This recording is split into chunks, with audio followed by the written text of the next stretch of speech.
Welcome back, guys. It's Frank. In this video, we will learn together 7 different techniques to brake with our inline skates. Let's begin.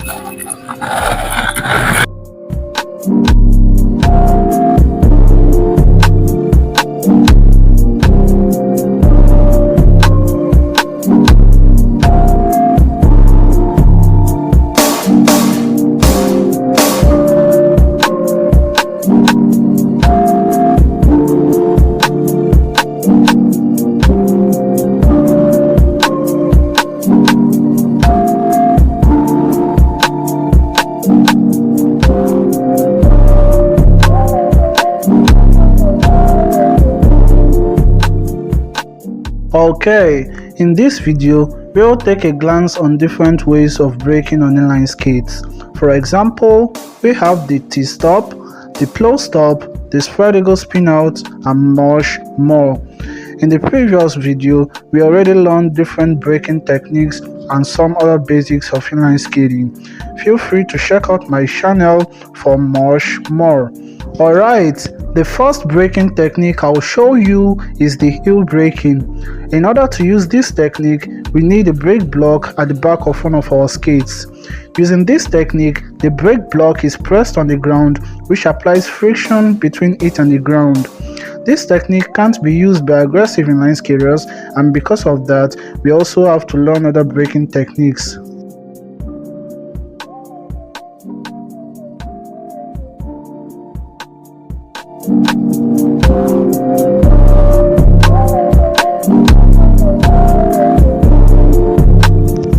Alright, the second braking technique we will simply learn is the T-stop. For the T-stop, it's more like placing our feet and skate perpendicular to each other, using them to form a T-shape, one skate for balancing and the other for braking. By doing so, friction is being applied between our wheels and the ground, which makes it possible for us to slow down and stop. In my opinion, there is no other reason for giving this the name T-stop other than the T-shape style. And lastly, the T-stop is the commonly used braking technique by inline skaters nowadays.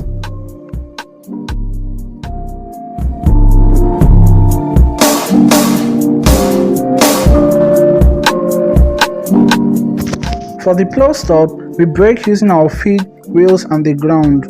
To make it possible, we push our thighs apart while bringing inward our knees, push apart our lower legs, tilt our skates a little inward, and at the same time push our heels towards the outside.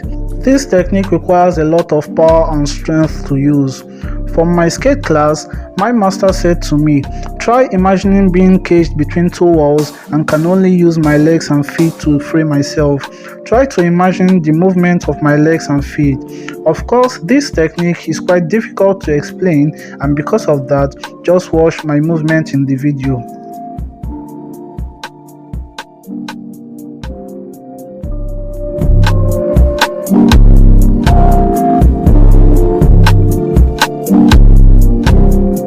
Okay, the fourth braking technique is called the spread eagle spin out.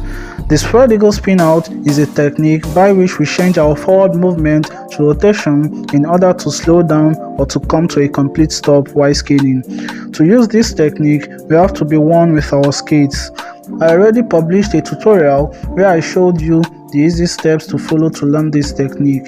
A link for that video I have already pasted in the description below. And lastly, don't forget to increase skating speed step by step when practicing.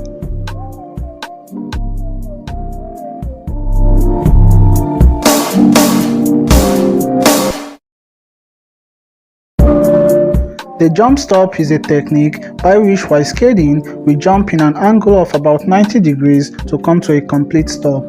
I highly don't recommend this technique while speed skating. This technique can only be used while skating slow or not too fast if you can. In this technique, we jump in an angle of about 90 degrees and land using our legs and knees to absorb shock. The faster we move, the more we have to lean backwards during jumps. On high speed, I recommend other braking techniques like the T-stop and others.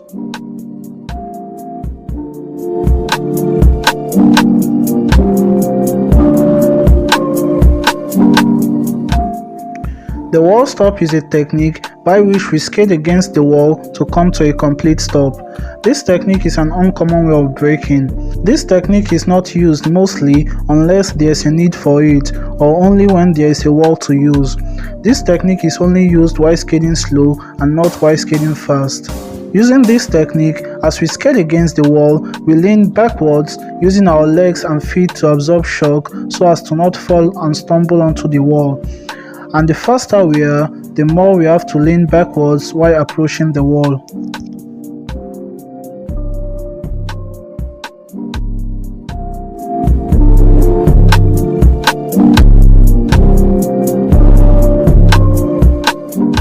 For the stair stop, we skate against a stair or curb with a jump on the edge of the stair or curb to come to a complete stop. This technique looks similar to the wall stop, but there's a slight difference as you can see. This technique is not also used on high speed. On high speed, we can use other technique to slow down as we approach the stair and in order to finally stop using the stair stop. Also, don't forget to absorb shock using your legs and knees, and the faster we are, the more we have to lean backwards too. We may also increase skating speed step by step while practicing. Finally, this technique needs a lot of practice before using.